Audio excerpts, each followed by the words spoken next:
বৈষম্য বিরোধী ছাত্র আন্দোলনে নিহতদের পরিবারের জন্য উদ্যোগ নিয়েছেন আস-সুন্নাহ ফাউন্ডেশনের কর্ণধার ও বিশিষ্ট ইসলামী ব্যক্তিত্ব শায়েখ আহমদুল্লাহ।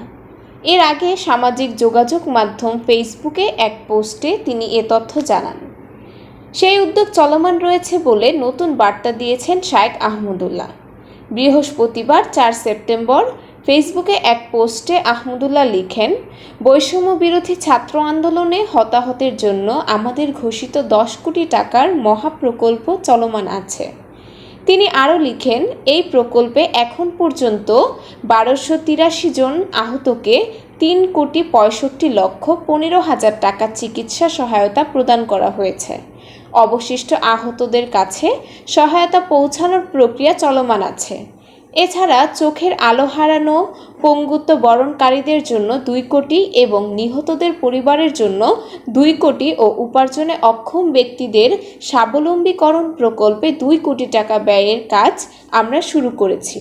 শায়েখ আহমদুল্লাহ লিখেন, যাদের কাছে সহায়তা পৌঁছে দেওয়া হয়েছে তাদের ট্রানজ্যাকশন ডিটেইলস সহ বিস্তারিত বিবরণ আগামী সপ্তাহে পোস্ট করা হবে ইনশাল্লাহ। এর আগে গত 29 আগস্ট শায়েখ আহমদুল্লাহ ফেসবুকে জানিয়েছিলেন, বৈষম্য বিরোধী ছাত্র আন্দোলনে এমন অনেকে নিহত হয়েছেন যারা ছিলেন পরিবারের একমাত্র অথবা অন্যতম উপার্জনক্ষম ব্যক্তি। উপার্জনক্ষম ব্যক্তির মৃত্যুতে মানবেতর জীবনযাপন করছেন পরিবারের সদস্যরা।